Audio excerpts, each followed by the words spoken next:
Good morning, good evening, जब भी आप क्लास देख रहे हो उस हिसाब से। आज क्या करने वाले हैं सर? आज बच्चों आप करने वाले हैं आपका हम पेनल्टीज़ वाला चैप्टर, ठीक है ना। पेनल्टी वाला चैप्टर कर लेते हैं। आज आपका एग्ज़ाम्स आने वाले हैं, रिविजन क्लासेस जल्दी जल्दी आपकी रिविजन क्लासेस कंप्लीट करनी है हमें। एक सेकंड आपके नोट्स में मैं खोल लूँ।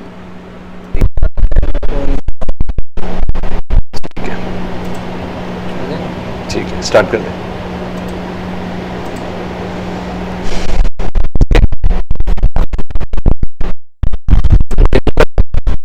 आज क्या पढ़ने वाले हैं सर? आज पेनल्टी खोल दिया क्या सर आपने? हाँ मैंने खोल रखा है, देखो अब भी दिखाता हूँ। पेनल्टी सर, ये तो अभी खोल लेते, पेनल्टी 2 मिनट लगेगी। पेनल्टी आ जाओ तुम्हारे, बता देते। इतना बड़ा भी नहीं है, छोटा भी नहीं है, पर बड़ा भी नहीं है, ठीक है। आता है एग्जाम में, बिल्कुल आता है बच्चों, एग्जाम में पेनल्टी से चैप्टर से बिल्कुल आता है। अगर रिवीजन में कंप्लीट करूंगा तो सबसे कंप्लीट करूंगा ना, है ना, मतलब इंपॉर्टेंट चैप्टर को सबसे पहले कंसिडर करूंगा। तो जो मैं चैप्टर करा रहा हूँ रिवीजन क्लासेस में वो तो एग्जाम में पक्का पूछे ही जाने हैं। ठीक है, तो फटाफट से कराओ सर, बस कराए। बस पेनल्टी, रिमांड एंड रिकवरी के बाद आपका पेनल्टी ही है।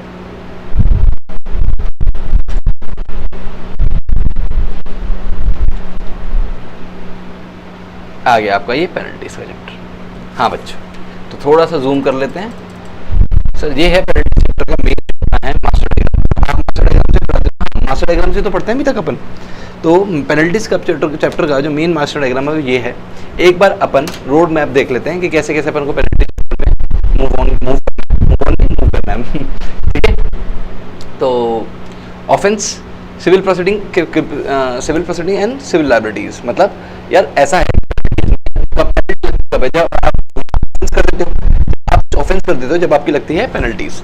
अब पेनल्टीज दोनों तरह की होती है। कौन कौन सी? एक सिविल लायबिलिटी, मतलब अगर आपने नॉर्मल गुनाह किया तो सिविल, अदरवाइज वो क्रिमिनल में आपके प्रोसिक्यूशन जेल के प्रावधान आ जाएंगे और सिविल में हर पेनल्टी अमाउंट लगा के छोड़ दिया जाएगा, कभी प्रोसिक्यूशन तक बात नहीं पहुंचेगी। ठीक है, तो there is a difference between civil liability and criminal liability. क्या डिफरेंस है सर? बता ही दिया ना मैंने आपको, जो डिफरेंस है मैंने आपको बता दिया। हाँ सर, आपने बता दिया।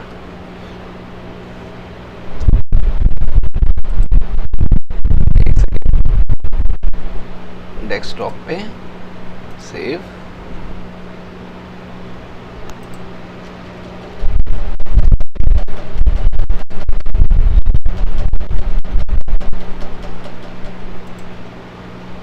हाँ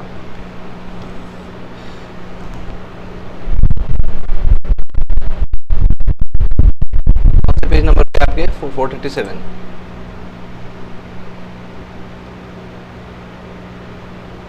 यहाँ पे लिखने का मौका मिलेगा क्या? यहाँ पे मौका नहीं मिलेगा, कोई बात नहीं ना, ऐसे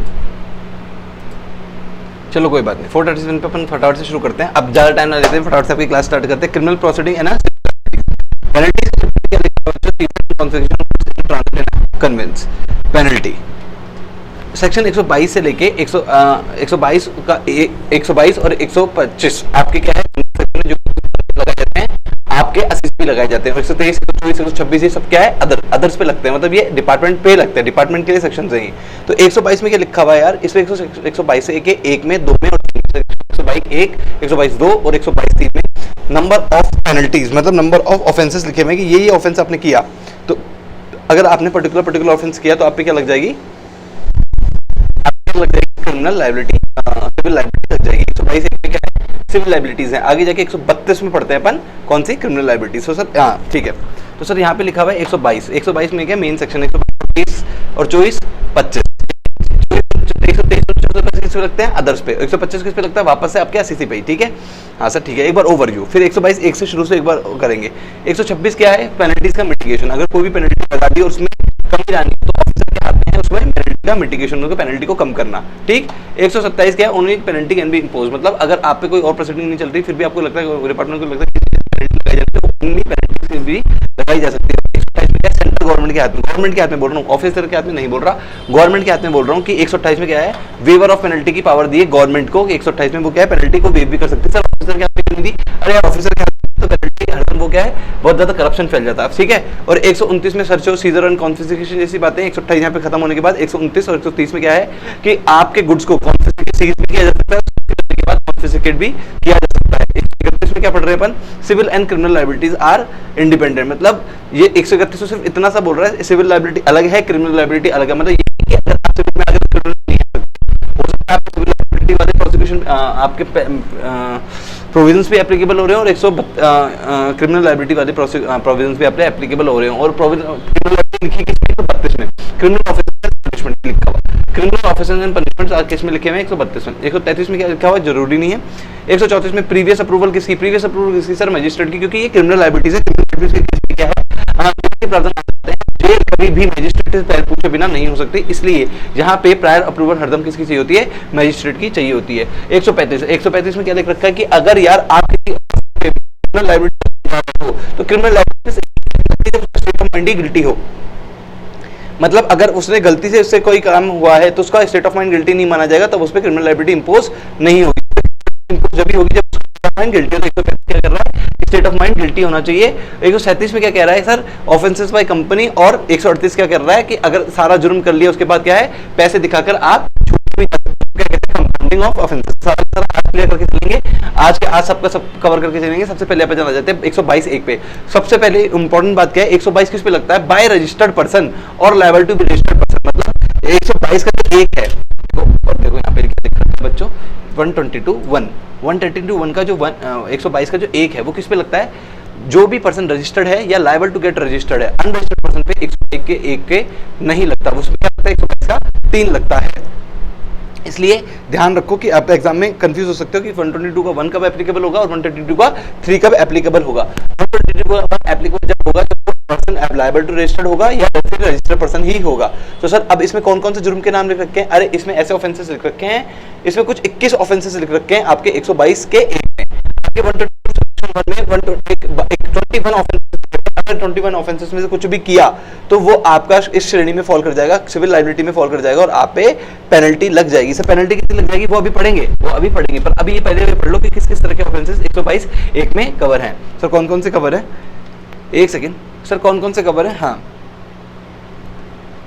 बच्चों सबसे पहला कवर है नो इनवॉइस, फॉल्स इनवॉइस। सबसे पहले देखो एक करने की क्या, IM 4 times R ITC DSO, ठीक, IM 4 times R ITC DSO, ठीक है।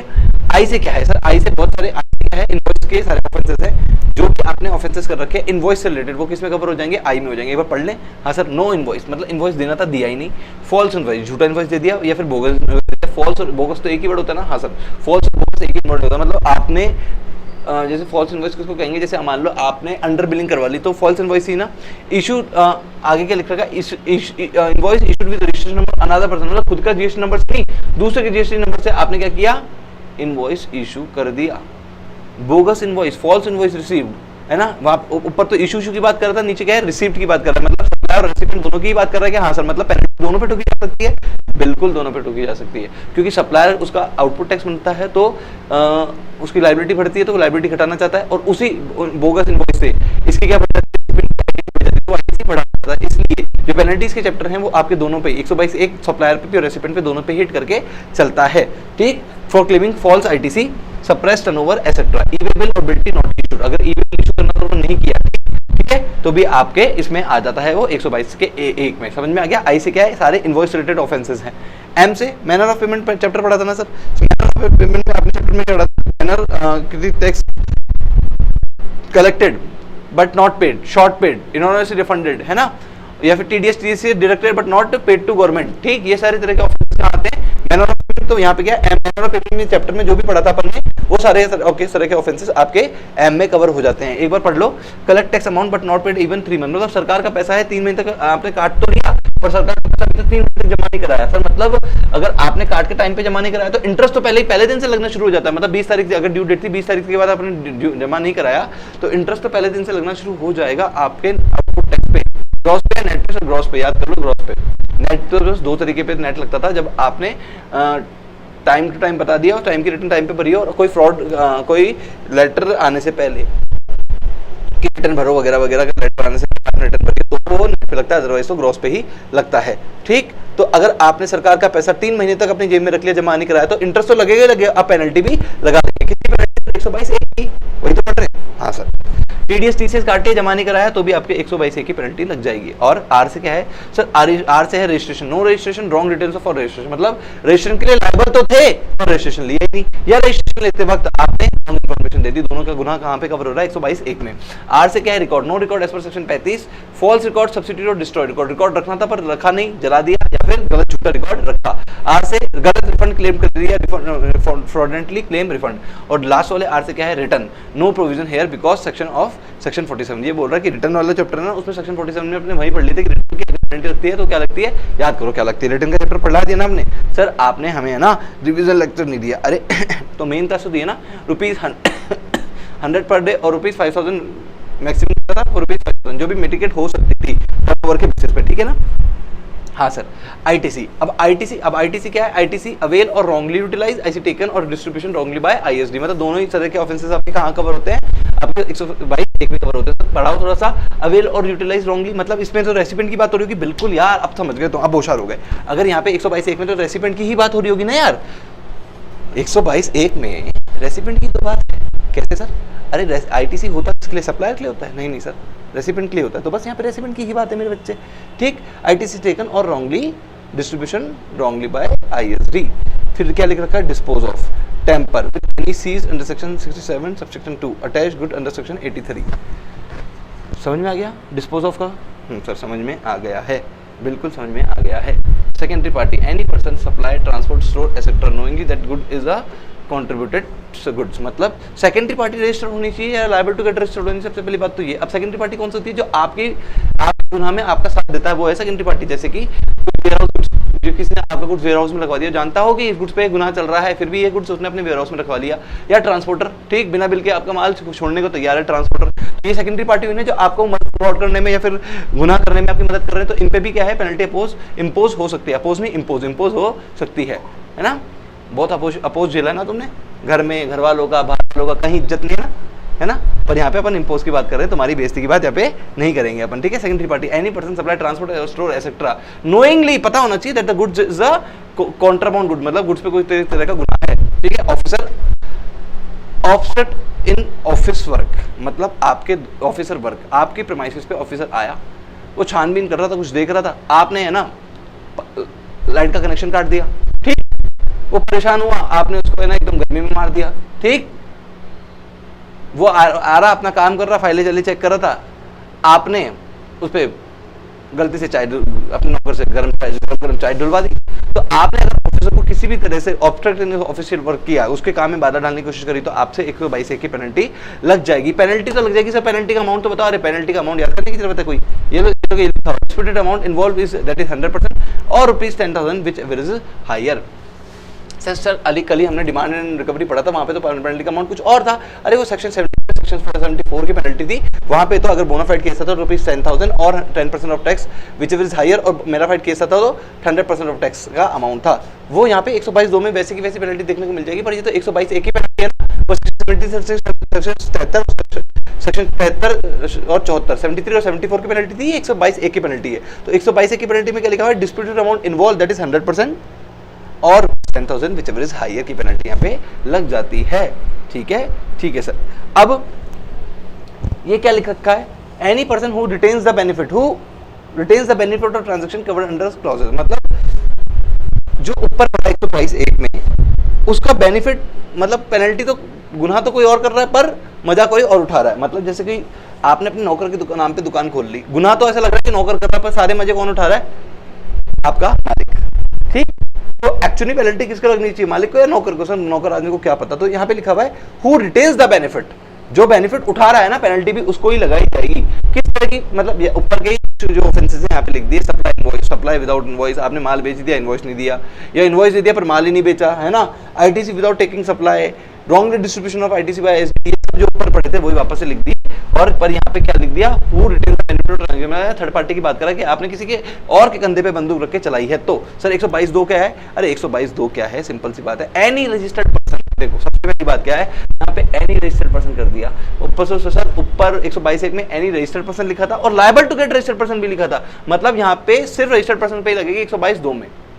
ठीक है, ऐसा ठीक है। तो ऑफेंस शो कॉज नोटिस जाएगा और डिमांड जाएगा, ये लगभग वैसा ही है, ये वैसा का वैसा ही है। 122(2) सेक्शन 73 और सेक्शन 73(4) में, सेक्शन 73 और 74 में शो कॉज नोटिस और डिमांड ऑर्डर जाते थे ना, ये वैसा ही तो है। और यहाँ पे देखो बोनाफाइड मेलाफाइड केस वही तो है, 10% और 10,000 विच इज हायर और 100% ऑफ टैक्स और 10,000 विच इज हायर। ठीक, हाँ सर ठीक है सर, कुछ एक डिफरेंस है, पता लगा सकते हो सर। वहां पे क्या था, मेलाफाइड केस में 100% और 10,000 नहीं था, वहां पे सिर्फ 100% था। हाँ कोई बात नहीं, वैसे भी मेलाफाइड केसेस में 10,000 लिखने की कोई बात नहीं है, वैसे भी अमाउंट है करोड़ में ही जाते, तो हवा हायर अमाउंट 100% वाला ही होगा। सर 122(3) क्या है, यहाँ पे क्या है, अनरजिस्टर्ड पर्सन की बात करी जा रही है। 122(1) में तो रजिस्टर्ड और लायबल टू गेट रजिस्टर्ड की बात थी, और यहाँ पे 122(3) में अनरजिस्टर्ड पर्सन की या फिर की बात करी जा रही है। कैसे sir? Offences generally target secondary party, सबसे इंपॉर्टेंट बात यहाँ पे क्या है, जनरली सेकंड पार्टी को टारगेट किया जा रहा है 122(3) में। कैसे सर? कैसे? अगर जैसे कंपनी ने कोई आपका कोई ऑफेंस किया है तो कंपनी को 122(1) में पकड़ेंगे और उसके डायरेक्टर को, जिनकी विलिंगनेस से, जिनके कंट्रीब्यूशन से ये सारा ऑफेंस हुआ है, उसको 122(3) में पकड़ेंगे। तो सेकेंडरी पार्टी होगी ना डायरेक्टर, तो क्योंकि मेन पार्टी कौन होगी, कंपनी, क्योंकि कंपनी एक सेपरेट लीगल एंटिटी है, तो मेन पार्टी कौन सी होगी, कंपनी। तो पेनल्टी तो कंपनी पे लगेगा, पर 122(3) में अपन डायरेक्टर को भी पकड़ लेंगे। Transporter, warehouse keeper, agent, advisor, job worker, director, any other. समझ में आ गया? ये सारी सेकेंडरी पार्टीज होती है ना। हाँ सर, सेकेंडरी पार्टीज होती है सारी। अब यहाँ लिखा हुआ है एनी पर्सन, फर्स्ट पार्टी और सेकंड पार्टी, इधर रजिस्टर्ड और अनरजिस्टर्ड। ठीक, जो चाहे फर्स्ट पार्टी और सेकंड पार्टी रजिस्टर्ड हो चाहे अनरजिस्टर्ड हो, वो यहाँ पे पकड़े जा सकते हैं। एड्स और एक्ट कब लगेगा 122(3)? जब आपने किया गलत काम करने के लिए प्रोत्साहन किया हो। Acquire, possession, transport, remove, deposit, keeping, sealing, selling, purchasing, supplies in contribution provision लो, आपने इनमें कोई भी एक्टिविटी करी हो जो लॉ का उल्लंघना करती हो। Not present before officer, officer ने बुलाया आप गए नहीं। इनवॉइस अमाउंट नॉट इशूड और नॉट अकाउंट फॉर, मतलब आपने सही से इनवॉइस नहीं काटा, तीसरी बात है। तो यहाँ पे पेनल्टी कितनी है सर? 122(3) में, क्योंकि सेकेंडरी पार्टी पे आप पेनल्टी लगा रहे हो, तो सेकेंडरी अमाउंट अप टू 25,000 रुपए है। सर अप टू मतलब ज्यादा नहीं हो सकता, कम हो सकता है क्या? हाँ सर कम तो हो सकता है, पर ज्यादा नहीं हो सकता। सर 122(1) में ज्यादा हो सकता है क्या? अरे यहाँ तो कितना भी हो सकता है। डिस्प्यूटेड अमाउंट 100% यार, 100% लिखा है, ठीक है। ओके सर, तो 122 का 1, 2 और 3 हमारे हो गए। फटाफट से आ जाओ 123 पे। सर आपने बोला था 122 और 123 नहीं, 122 और 125 लगता है सीसी पे, 123 लगता है अदर्स पे, मतलब अदर्स मतलब डिपार्टमेंट। तो डिपार्टमेंट को 123 पावर दे रहा है कि ये डिपार्टमेंट है जीएसटी डिपार्टमेंट, जब आपको भी कोई भी कार्रवाई करनी हो तो अदर विभाग की, जैसे कि आरटीओ की, इलेक्ट्रिसिटी की, बैंकिंग की, किसी भी की मदद, कोई भी डिपार्टमेंट की आप मदद ले सकते हो अपनी कार्रवाई को पूरी करने के लिए, ठीक है ना। अपने result driven proceeding result driven हो जाए, इसलिए आप दूसरे डिपार्टमेंट्स की क्या ले सकते हो, मदद ले सकते हो। क्या लिखा है? Prescribe GST officer, RTO, development bank, इन सब किसी की भी आपकी इन्फॉर्मेशन इनसे मांग सकता है। जैसे कि मान लो अगर जीएसटी ऑफिसर के पास रिटर्न आ रही है 1-1 करोड़ रुपए की हर साल, वो और उसका बिल ही 5-5 करोड़ रुपए का बिजली का, मतलब बहुत तगड़ा टर्नओवर है, दिखा रहा है सिर्फ क्या है 1 करोड़ रुपए का। अगर बिजली का बिल 5 करोड़ का है तो सोचो कितना भारी टर्नओवर होगा, हो सकता है 100-150 करोड़ का भी हो। तो इलेक्ट्रिसिटी डिपार्टमेंट से बिल मांग के ये लगाया जा सकता है कि कितनी बिजली कंज्यूम कर रहा है, तो एक्चुअली कितने लेवल का प्रोडक्शन कर रहा होगा, ठीक है। आरटी ऑफिस से मांग सकता है कि भैया इसकी कितनी कार है, इसके नाम पे रजिस्टर्ड है, कितने व्हीकल्स ने ले रखे हैं, ठीक। तो इससे उसके एक तरह से इनकम का पता चल जाएगा, पता लग जाएगा कितनी भारी आसामी, कितनी मोटी आसामी है, ठीक। बैंक से पता लग जा सकता है इसके करंट अकाउंट में कितनी चर्निंग आती है, सेविंग अकाउंट कितने पड़े हैं, एफडी कितनी पड़ी है। तो एक तरह से ये आपका इनकम टैक्स ऑफिस से मांग सकता है, मतलब आपका जीएसटी डिपार्टमेंट किसी भी दूसरे विभागों से क्या कर सकता है, मदद मांग के चल सकता है। और अगर मदद नहीं करी, दे दी, कर दी, इन्फॉर्मेशन गिवन करेक्ट, ओके, तो ठीक। या तो मदद नहीं करी, इन्फॉर्मेशन नहीं दी, या गलत दे दी। अगर गलत दे दी, डिफेक्टिव इन्फॉर्मेशन दी तो फिर 30 दिन देंगे, 30 दिन के बाद करेक्ट इन्फॉर्मेशन दी दूसरे विभागों ने, जीएसटी विभाग तो ठीक।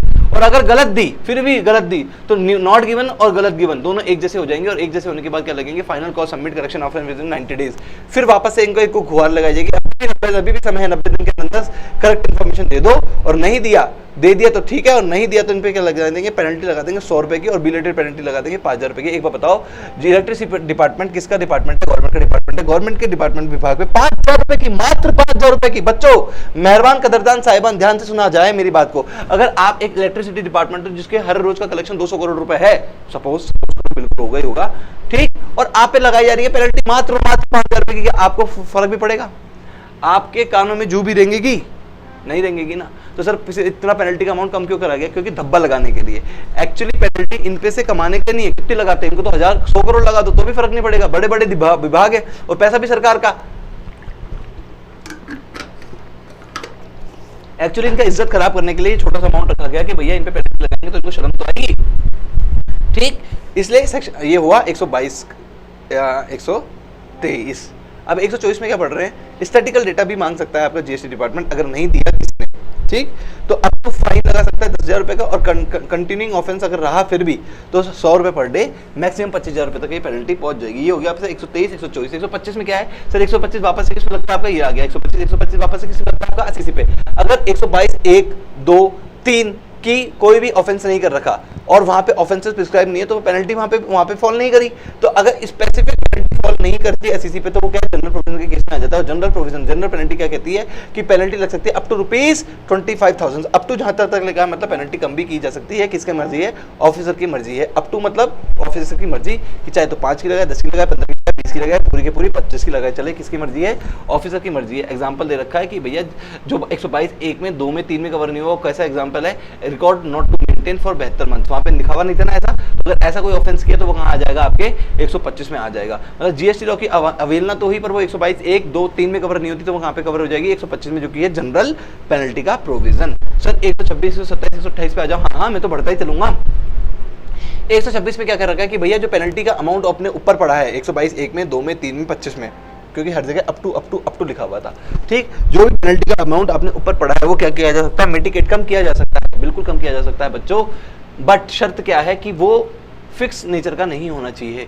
अगर वो फिक्स नेचर का हुआ तो फिर भी मिटिगेशन की कोई भी गुंजाइश नहीं है। पर अगर वो वेरिएबल नेचर अप टू वाले शब्द का हुआ, अप टू जैसे शब्द का हुआ, तो उसमें कमी लाई जा सकती है। और ये कमी कौन ला सकता है? जीएसटी ऑफिसर ला सकता है। तो अगर फिक्स नेचर का है तो लाइक 1000% फॉर्म तो नहीं, मिटिगेशन की गुंजाइश नहीं है। अगर वेरिएबल नेचर का जैसे पेनल्टी अप टू 25,000 तो मिटिगेशन किया जा सकता है। No penalty for minor breaches, मतलब अगर आपका अमाउंट बहुत छोटे छोटे अमाउंट का 5,000 रुपए से तो कभी इन्वॉल्व अमाउंट जो है 5,000 से छोटा, तो इसके लिए पेनल्टी नहीं लगाई जाएगी, इसके लिए डांट के भगा जाएगा। Mistake apparent from the record and fraudulent without fraudulent intent, अगर मिस्टेक अपरेंटली दिख रही थी तो इसके लिए भी कोई भी पेनल्टी नहीं दिखेगी, लगेगी। ठीक है ना। Case to case penalty differ कर सकती है। मतलब हो सकता है किसी केस में 5,000 लगा रहे हो, सेम गुना पे किसी में 25,000 लगा रहे हो। Case to case penalty differ कर सकती है। ये ऑफिसर की पूरी मर्जी है, वो देखेगा कि किस तरह से उसको पेनल्टी लगानी है, पूरी तरह उसकी मर्जी है।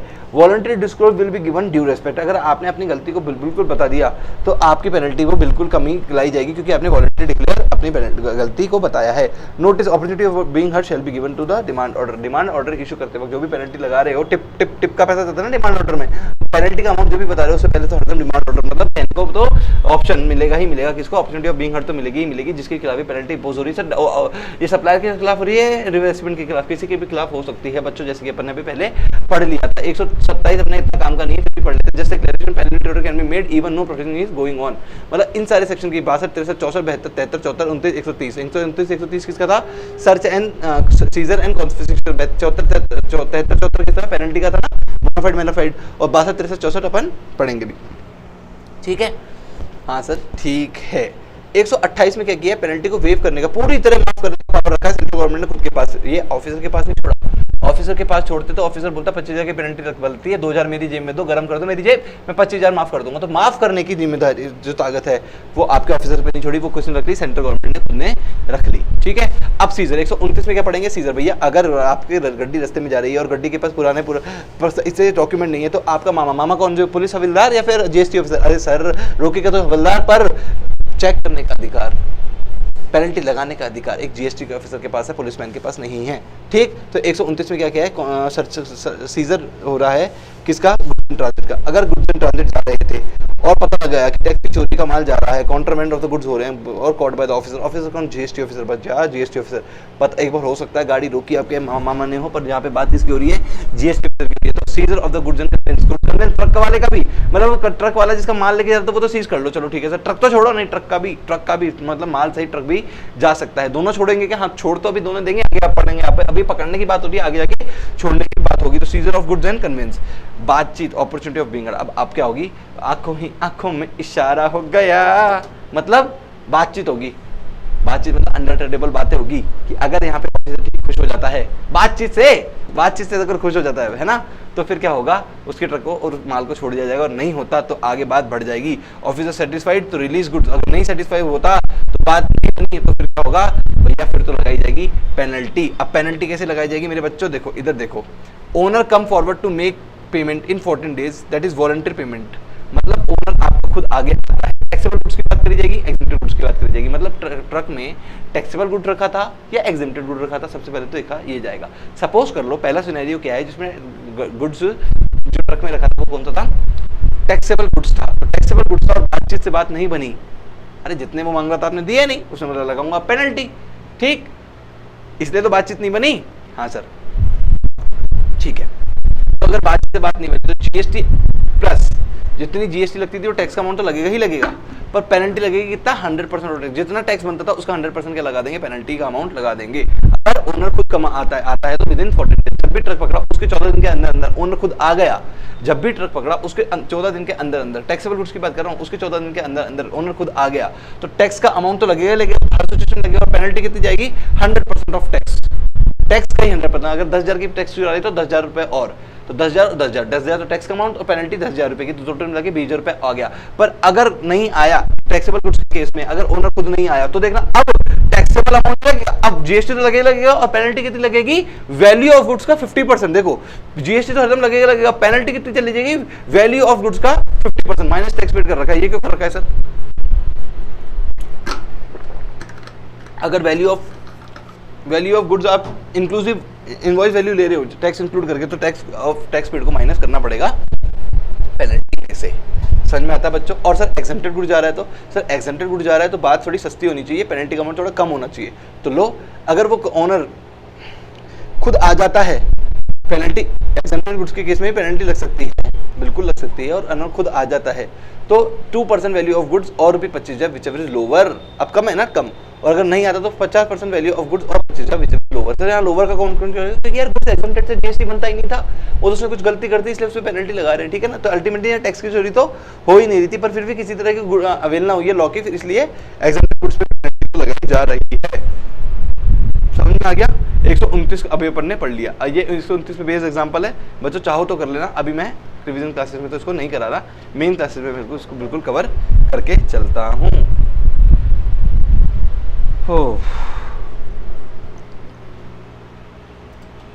आगे पीरियड ऑफ 14 डेज में भी reduce in the perishable goods. अरे जो 14 दिन के अंदर बुला लेते हैं ना, अगर पेरिशेबल गुड्स भरा है तो वो कम किया जा सकता है। Payments of dues paid all the dues and relax, otherwise configuration goods shall be liable.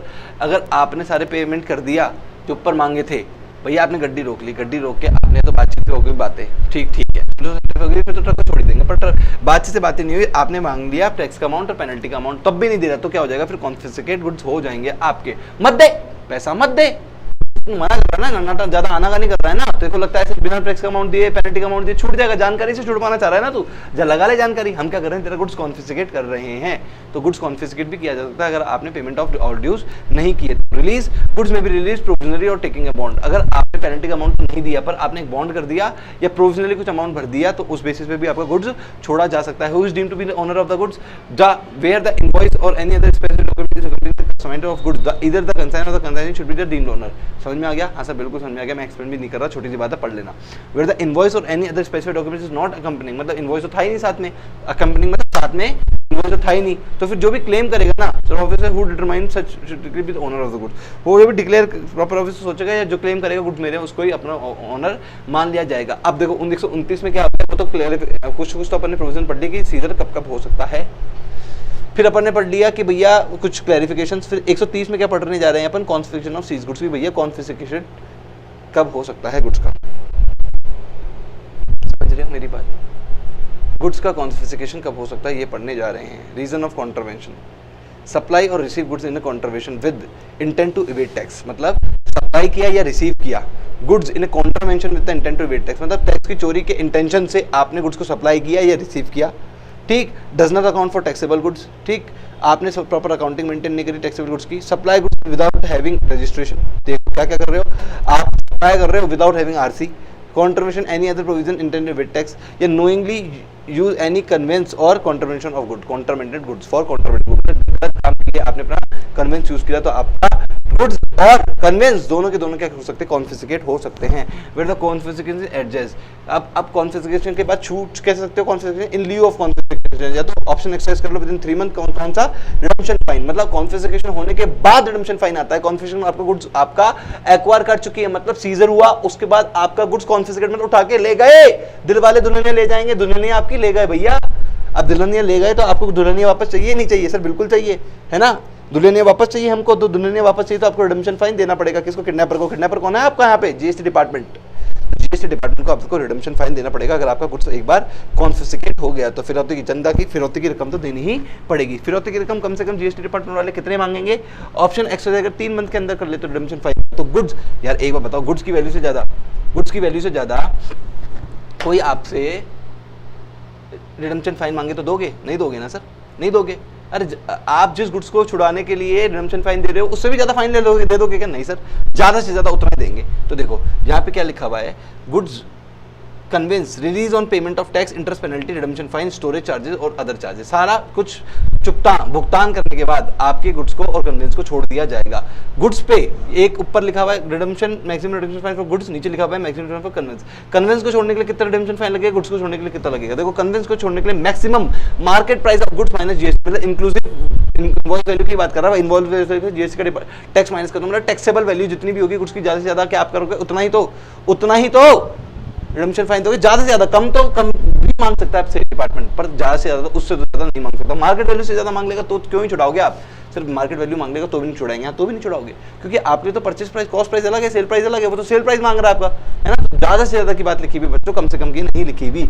और maximum redemption fine for conveyance कितना था, जितना उसने टैक्स की चोरी में मदद करी थी ना ट्रक वाले ने, उतना ही उससे रिडम्पशन फाइन मांगा जा सकता है, इक्वल टू टैक्स इवेजन लिख रखा है। और अगर आपने ऑप्शन रिडम्पशन का ऑप्शन कि 3 महीने खुला ही रहेगा, विंडो खुली रहेगी, जब मर्जी चाहे रिडम्पशन फाइन लेके आपने माल छुड़वा लो। 3 महीने तक आपको सोचने का मौका दिया जा रहा है। अगर 3 महीने तक आपने नहीं सोचा कि गुड्स को छुड़वाना है या क्या करना, तो 3 महीने के बाद रिडम्पशन फाइन का ऑप्शन भी चला जाएगा और फिर क्या हो जाएगा, कॉन्फिस्केशन गुड्स पक्का हो जाएगा। अब तो वो माल डिपार्टमेंट का, अब वो डिपार्टमेंट उसको बेचेगी ऑक्शन में। हाँ सर बढ़ते चलो, इसी तरह इसी स्पीड से बढ़ते चलो। हाँ बस मेरे पास भी टाइम नहीं है यार, मेरे पास भी टाइम नहीं है। फटाफट से बच्चों की डिमांड है सर, हैवी डिमांड है कि फटाफट से आपके पेनल्टीज, आपके जीएसटी के रिवीजन क्लासेस कंप्लीट करो। सर अब 132 133 क्या कह रहा है बच्चों? आपका 132 और 133 ये कह रहा है कि punishment for certain offences, punishment for certain offences, इवेट tax if any manner intentionally और सेकेंडरी। क्या कह रहा है देखो, 122(1) में आपने 21 ऑफेंसेस पढ़े, ध्यान से बच्चों ध्यान से। सिविल लाइबिलिटी खत्म, क्रिमिनल आ भी गई है। एग्जाम में आता है क्या सर? आपने तो इतनी जल्दी पढ़ा दिया सर, इतनी जल्दी इतना ही आएगा क्या एग्जाम में? हाँ बच्चों इतना ही आएगा, इतना ही आएगा। कितनी सारी बातें बोलता हूँ मैं, अभी तो बहुत बच रहा है, आधा चैप्टर बच रहा है, आधी बोल दिया। तुमको क्या लगता है कि बहुत बड़ी कहानी है? इतनी ही तो कहानी है ना। तो 132 में 133 में क्या कह रहा है कि जो 21 ऑफेंसेस थे उसमें से ही कुछ जाके क्रिमिनल ऑफेंस बनते हैं। समझ में आ रहा है? हर बहू सांस बनती है, क्रिमिनल ऑफेंसेस को खतरनाक सांस मान लो, तो हर बहू खतरनाक सांस जरूरी नहीं है बनती है। तो 122-32 में जो आपके ऑफेंसेस के नाम दिए गए हैं, 122-32 में जो आपके ऑफेंसेस के नाम दिए गए हैं वो है क्रिमिनल ऑफेंस। वो पक्का आपको 122(1) में देखने को मिल ही जाएंगे, ठीक है। मतलब 122(1) के सारे ऑफेंसेस यहाँ पे नहीं है, पर कुछ ऑफेंसेस यहाँ पे हैं। मतलब कुछ है जो कि जाके आगे जाके क्या बन जाते हैं, क्रिमिनल ऑफेंस बन जाते हैं। और क्रिमिनल ऑफेंस जब भी बन जाते हैं तो पेनल्टी की बात तो होती है 122(1) में, 2 में या 3 में। यहाँ पे प्रोसिक्यूशन की, जेल तक की बात है, जेल के प्रावधान भी आ जाते हैं अगर क्रिमिनल लायबिलिटी की बात लग गई तो।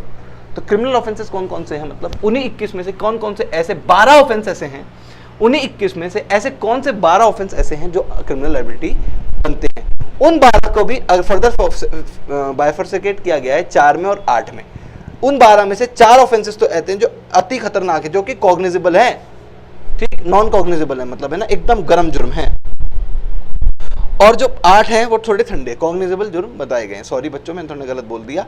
जो 4 हैं उनको कॉग्निजेबल गरम जुर्म बताया गया है, और जो बाकी 8 हैं उनको नॉन कॉग्निजेबल ठंडा जुर्म बताया गया है। सर कॉग्निजेबल और नॉन कॉग्निजेबल है, और जो कॉग्निजेबल जब भी जुर्म करते हो ना, कोई भी ऑफेंस जब भी कॉग्निजेबल कहा जाता है ना, तो उसमें मेरे बच्चों ना अरेस्ट वारंट आता है, बेल, मतलब मतलब पुलिस आपको उठा के ले जाएगी बिना वारंट के और बिना फिर बेल भी नहीं होगी, उसको तो बोला जाता है कॉग्निजेबल ऑफेंस। और बाकी जो 8 ऑफेंसेस हैं जो कि नॉन कॉग्निजेबल में आ रहे हैं, उसके लिए आपको वारंट भी चाहिए पुलिस वालों को उठाने के लिए, और उठा लिया अगर एक बार चलो वारंट देकर उठा तो लिया, तो बाद में कोर्ट से बेल भी मिल सकती है, पर कॉग्निजेबल में ये दोनों ही पॉसिबल नहीं है। तो सर कॉग्निजेबल और नॉन कॉग्निजेबल छोड़ो, पहले तो ये 12 बता दो, तो 12 में से 4 बता दो जो कि खतरनाक है, और 8 बता दो जो सबसे कम खतरनाक है। खतरनाक तो दोनों ही है, तभी तो 12 की कैटेगरी में है। क्रिमिनल तो सारे के सारे ही है 12 के 12, पर 12 में से भी 4 भी ऑफेंसेस हैं जो अति खतरनाक है, अति खतरनाक है, और ये सिर्फ खतरनाक है। अति खतरनाक, सिर्फ खतरनाक, 4 सर अति खतरनाक है वो कौन कौन से आते हैं? अरे वही 122(1) में क्या पढ़ा था?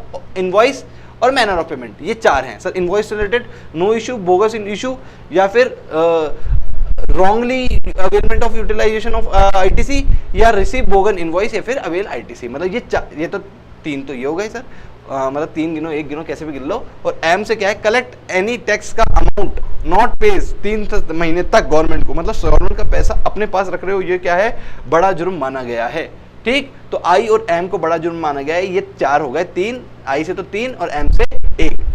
ठीक, ये 4 को बड़ा माना गया अति खतरनाक जुर्म। और बाकी 8 यूक्यू में registration, return record, refund, ITC और ऑफसेट ऑफिसर, मतलब वही उस पर कुत्ते छोड़ दिए। ऑफिसर आया, आपने अपना जमन शेयर पर खोल दिया, उसको कटवा दिया जगह जगह से, बोले ले कर लेता छानबीन, आजा मेरे घर पे। और ठीक, तो ये सब क्या है? ऑफेंसेस हैं, 8 ऑफेंसेस है, मतलब कुत्ता छोड़ना छोटा जुर्म माना गया है। हाँ बिल्कुल कटवा सकते हो। ठीक, अरे भैया चाहे छोटा हो चाहे गर्म हो, जेल के प्रावधान तो है ना, कुत्ता छुड़वा दोगे जेल करवा देगा। ठीक है, कि मतलब उस 21 में से इन 12 को खतरनाक माना गया है, और इसमें सिविल क्रिमिनल लायबिलिटी भी बताई गई है। बोले सिविल तो अलग ही लगी गई, पर अगर उन 21 में से ये कुछ 12 ऐसे जुर्म हैं जो 21 में सिविल में तो कवर होते ही होते थे, यहाँ पे क्रिमिनल में भी कवर हो रहे हैं, मतलब वहाँ पेनल्टी तो लगेगी और जेल भी हो सकती है। ठीक, तो ये 12 ऑफेंस कभी मत करना भैया, वहाँ पे सिविल लायबिलिटी भी देके आओगे, यहाँ पे जेल भी जाओगे। ठीक, ठीक है सर, ठीक है। और सेकेंडरी पार्टी कौन सी होती है? मतलब ये 132 दोनों पे लगता है क्या? मेन पार्टी और सेकेंडरी पार्टी? हाँ सर दोनों पे लगता है। ट्रांसपोर्टर या वेयर हाउस कीपर, एजेंट, ये सब क्या होते हैं? सेकेंडरी पार्टी होते हैं, जो आपकी ये सब जुर्म में मदद करके चलते हैं। सर अब क्या है? सर अब ऐसा है मेरे बच्चों, बोर्ड देख लो, फर्स्ट टाइम ऑफेंस या फिर subsequent offence. First time offence होगा 1 करोड़ से लेकर 2 करोड़ तक का, 2 करोड़ से 5 करोड़ तक का, 5 करोड़ से इन्फिनिटी। तो जेल के अमाउंट भी अलग अलग हैं, 6 मंथ मिनिमम है और 1 साल, 3 साल, 5 साल मैक्सिमम है। तो सर याद कैसे करें? 125, 135, इन्वॉल्व अमाउंट कितना? 125, 1 करोड़, 2 करोड़, 5 करोड़, ये हो गया 125। आप देख रहे हो 1 करोड़, 2 करोड़, 5 करोड़, तो 125, 135। ठीक, 125, 135। और सब्सिक्वेंट मतलब आपने एक बार तो जुर्म किया ही किया, आपने एक बार तो जुर्म किया ही किया, दोबारा कर दिया, तो फिर अमाउंट का बैरिगेट नहीं आएगा। फिर तो आपको एनी अमाउंट हो तो मिनिमम जेल 1 साल 6 महीने की और मैक्सिमम जेल 5 साल की। मतलब सब्सिक्वेंट टाइम में आपका अमाउंट नहीं देखेंगे, सिर्फ जेल होगी आपको 6 महीने की मिनिमम, 5 साल की मैक्सिमम। सर अब कॉग्निजेबल और नॉन कॉग्निजेबल तो बता दो बच्चों। अगर ऊपर के 4 जुर्म प्लस वैल्यू 5 करोड़ से ज्यादा हुई तो ये कॉग्निजेबल है। कॉग्निजेबल जुर्म में क्या क्या बोल रहा हूं मैं? अगर ऊपर के 4 जुर्म जो अति संवेदनशील बताए थे और उनका अमाउंट 5 करोड़ से ज्यादा है तो ये क्या होगा? कॉग्निजेबल जुर्म होगा। कॉग्निजेबल जुर्म में ना बेल ना आपका वारंट चाहिए और ना बेल मिलती है। और बाकी अदर सारे किस में आएंगे? नॉन कॉग्निजेबल में आएंगे। सर ऊपर के 4 भी हुए पर अमाउंट 5 करोड़ से नीचे हो गया तो नॉन कॉग्निजेबल में आएंगे। सर ऊपर के 4 8 हो गए पर अमाउंट 5 करोड़ से ज्यादा हो गया तो भी नॉन कॉग्निजेबल में आएंगे। ठीक है ना? तो नॉन कॉग्निजेबल में बाकी सारे क्या आते हैं जो कि कॉग्निजेबल में नहीं आ पा रहे। ठीक, और नॉन कॉग्निजेबल का क्या नेचर है सर? इसमें सर उठाने के लिए असिस्टी को गिरफ्तार करने के लिए वारंट भी चाहिए, और वारंट लेके गिरफ्तार तो कर लिए तो अगले दिन आपके कोर्ट में जाके अपन उसकी बेल भी करा सकते हैं, आपका वकील बेल भी ला सकता है। नोट पढ़ लो, इफ ऑफेंसेस रिकॉर्ड वाला, ऑब्स्ट्रक्ट वाला, सबूत मिटाने वाला किया तो 6 महीने और मंथ सजा, imprisonment can be reduced in special cases decided by the court. Court आपकी चाहे तो 6 महीने से भी कम की सजा सुना सकती है, वो तो स्पेशल केसेस होते हैं, वो तो कोर्ट की मर्जी है। मतलब लॉ में तो इतना ही लिखा हुआ है, 6 महीने मिनिमम और 5 साल maximum. In case of first 4 offences, ये आपका बता रहा है, अरेस्ट विंडो 2 करोड़ के बाद ओपन होती है, non bailable and cognizable window open after 5 crore होती है, जो मैंने आपको बता ही दिया है। 122 मतलब सिविल और क्रिमिनल लायबिलिटी में क्या क्या डिफरेंसेस हैं यहाँ पे बता रखा है, जो आप पढ़ लोगे, मैंने आपको दोनों ही बता दिया। सर 134 में क्या है? Previous sanction of commissioner. मैंने बताया ना कि आपको मैजिस्ट्रेट की 122 मैजिस्ट्रेट की आपको क्या परमिशन लेनी पड़ेगी, क्या यहाँ पे सिविल क्रिमिनल लायबिलिटी के कोई भी प्रावधान लगाने के लिए। Presumption of capable of mental state, भैया कैसे डिसाइड होगा कि भैया ये मेंटल स्टेट क्रिमिनल है सिविल है? सर आपने बोला था 135 में कि भैया मान लेंगे कि स्टेट ऑफ माइंड गिल्टी, हाँ तो कह रहा हूँ ना 135 में मान लेंगे जो भी तुमने जुर्म किया है, अगर वो 12 ऑफेंसेस में आ गया तो मान लिया जाएगा कि भैया तूने चला के किया है, स्टेट ऑफ माइंड गिल्टी भी 135 भी तेरे पे हिट हो रहा है। पर अगर तूने ये 12 जुर्म भी चला के नहीं किए, तो क्रिमिनल लाइबिलिटी में नहीं आना चाहता, तो खुद प्रूफ कर दे कि भैया तू, मतलब तेरे पे burden of proof of innocent तेरे पे डाल रहे हैं कि तू प्रूफ कर दे कि भैया तूने गलती से काम किया है, तेरा स्टेट ऑफ माइंड गिल्टी नहीं था। मतलब 21 ऑफेंस में से 12 ऑफेंस भी होने चाहिए और स्टेट ऑफ माइंड भी गिल्टी होना चाहिए, तो जाके क्रिमिनल लाइबिलिटी लगती है, अदरवाइज तो सिमिलिटी में चला जाता है। चाहे वो 12 ऑफेंस हो पर उसका इंटेंशन प्योर हो, मतलब गलती से गलती हो गई हो, तो भी फिर वो सिविल लाइबिलिटी में खत्म हो जाता है, क्रिमिनल में नहीं आता। तो क्रिमिनल में आने के लिए 12 ऑफेंस भी चाहिए और स्टेट ऑफ माइंड भी गिल्टी चाहिए। और proof, burden of proof of innocency किस पे है? आपके सीसी पे, बेचारे पे, खुद पे है। 137 क्या कहता है? Offence by offences by companies from HUP etcetera, मतलब कोई कंपनी भी ऑफेंस कर सकती है क्या? बिल्कुल कर सकती है। तो अगर कोई कंपनी ऑफेंस करेगी तो कंपनी को तो सजा दे दी, अब उसके डायरेक्टर की, एम्प्लॉयज की, इनकी बारी, तो डायरेक्टर, डिपार्टमेंट इन सबको भी पकड़ लेंगे, पर तब छोड़ देंगे अगर वो प्रूफ कर दे कि भैया मेरा तो इन्वॉल्वमेंट नहीं था, या फिर मैंने ड्यू डिलिजेंस दी थी, या फिर मेरे गैर हाजिर में ये काम हुआ था, मैं तो वैष्णो देवी टेम्पल गया था और पीछे से इन्होंने ऐसा डिसीजन लेके ऐसा फ्रॉड कर दिया, तो मेरा तो इन्वॉल्वमेंट है नहीं। या फिर प्रूफ कर दे कि सर मैंने तो पूरी रोकने की कोशिश करी थी, इन्होंने जिन जालूम ने मेरी बात नहीं सुनी, ऊपर से मेरे को जान की धमकी और दे दी। अगर मैंने पूरा ड्यू डिलिजेंस लिया होगा तो फिर मेरे को छोड़ दिया जाएगा, अदरवाइज मेरे को भी पकड़ लिया जाएगा। सेक्शन 138 में कहता है कंपाउंडिंग मतलब पैसे देके, हिंदुस्तान में कोई से भी अगर जेल की बात आ गई है, जेल की बात आ गई है, देखो कंपाउंडिंग वहां नहीं पड़ी, कंपाउंडिंग यहाँ पड़ा है, वहां पर रिडम्पशन पड़ा था, ठीक है ना। अब जेल की बात जब आ गई है तो कंपाउंडिंग पैसे देके जेल से, जेल को भी रोका जा सकता है कि हाँ यही तो बात है, अगर तुम्हारी जेब में पैसे तो तुम्हें किसी से डरने की जरूरत नहीं है। कानून भी आपके सामने एक लॉ लिख के, मतलब रिश्वत के लिए लॉ लिख रहा है कि कंपाउंडिंग ऑफ पैसे जमा करा देना तो हम आपके जेल के प्रावधान काट देंगे। बिल्कुल सर, हाँ बिल्कुल। चाहे स्टेट ऑफ माइंड गिल्टी, हाँ बिल्कुल, पर अब कोर्ट पैसा तो ज्यादा लेगा ना इस केस में। तो सर कोर्ट क्या बोल रहा है, अगर 21 civil offences, civil liability, penalty और कॉन्फिस्केशन से रिडेम्पशन फाइल दे देते, खत्म बात।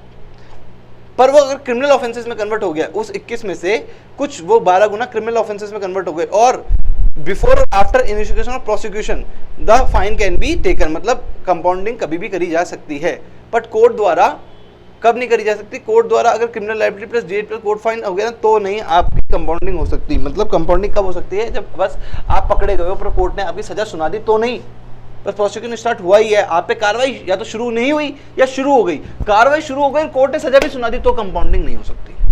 मतलब आप कोर्ट के अवेलना के ऑर्डर के तो अवेलना पैसों से, मतलब कोर्ट का जज की जो ऑर्डर पास किया उसकी बोल दी तो बंद नहीं कर सकते पैसों से। पर हाँ अभी तक मामला डिसाइड नहीं हुआ है, प्रोसिक्यूशन सिर्फ स्टार्ट ही हुआ है, तो आप पैसे देके रफा दफा कर सकते हो मामलों के। उस रफा दफा को क्या कहते हैं? कंपाउंडिंग ऑफ ऑफेंस कहते हैं। सर कैसे कैसे हो सकता है compounding of offence? Once in lifetime offence किया है तो, या कई ऑफेंसेस के लिए तो स्ट्रेट फॉरवर्ड मना कर रखा है भैया इस ऑफेंस के लिए तो बिल्कुल भी कंपाउंडिंग नहीं हो सकती, मतलब हर गुनाह भी पानी से धोया नहीं जा सकता, मतलब हर खून का दाग भी मिटाया नहीं जा सकता, ठीक है। तो ऑफेंसेस इन लाइफ टाइम, मतलब अगर first 4 offences and record refund and input tax related ये किया है, ठीक, तो आपके क्या हो जाएगा? कंपाउंडिंग हो सकती है। Any other offence where value of supply is more than 1 crore, तो भी आपकी कंपाउंडिंग हो सकती है एक ही बार, वंस इन लाइफ टाइम होगी, और बाकी ऑफेंसेस के लिए बार बार हो सकती है। मतलब सर वापस से बताओ, अगर फर्स्ट ऊपर वाले 4 ऑफेंसेस कौन कौन से आपके आई और एम वाले ऑफेंसेस हुए, इनवॉइस वाले और मैनर ऑफ पेमेंट वाले, अगर इस तरह के धोखाधड़ी वाले चार्ज आप पे लगे हुए हैं, ठीक है, तो कौन कौन से 4 ऑफेंसेस एंड और कौन से रिकॉर्ड मेंटेन नहीं किए, फॉल्स रिकॉर्ड किए, रिफंड गलत ले लिया, नॉर्मस ले लिया, एंड इनपुट टैक्स रिलेटेड, मतलब इनपुट टैक्स रिलेटेड आईटीसी गलत यूटिलाइज कर ली है ना, रॉन्ग यूटिलाइज कर ली, ये 4 ऑफेंस पे ये 3 ऑफेंस जो आगे ले रखे, रिकॉर्ड, रिफंड और इनपुट टैक्स रिलेटेड, ये अगर आपने इस तरह के ऑफेंस किया है तो आपको लाइफ में माँ कसम एक बारी, भगवान कसम आपको एक बारी, क्या कह रहा हूँ मैं, एक बार ही कंपाउंडिंग का मजा मिलेगा। दूसरी बार करते गए तो जेल तो जाना पड़ेगा, एक बार ही आप छूट सकते हो इन 4 तरह के 4 + 3 तरह के ऑफेंसेस में। और any other offences where value 1 crore, तो भी अगर कोई अदर ऑफेंस हुआ पर वैल्यू 1 करोड़ से ज़्यादा हुई, टैक्स चोरी की वैल्यू 1 करोड़ से ज़्यादा हुई, तो भी फिर एक टाइम ही आपके कंपाउंडिंग हो सकती है। और अगर ये दोनों बातें नहीं हुई और फिर कंपाउंडिंग बार बार हो सकती है, पर कई केसेस में तो कंपाउंडिंग हो ही नहीं सकती। स्टेट फॉरवर्ड मना है, वो कौन कौन सी है? Once in a lifetime category का ऑप्शन था one time already compounding benefit ले चुके हो, मतलब वही जो वन टाइम का बेनिफिट था, अब दोबारा आपने वो जुर्म कर दिया, वो 4 जुर्म कर दिए दोबारा, तो अब थोड़ा ना कंपाउंडिंग होगी, तो अब कंपाउंडिंग नहीं होगी। दूसरा, offence under this also covered as offence under any other law, मतलब यहाँ पे भी ऑफेंस है, वो वहाँ पे भी ऑफेंस है, तो यहाँ पे तो आप छूट गए, तो पर ये नहीं है कि इनकम टैक्स में भी छूट जाओगे।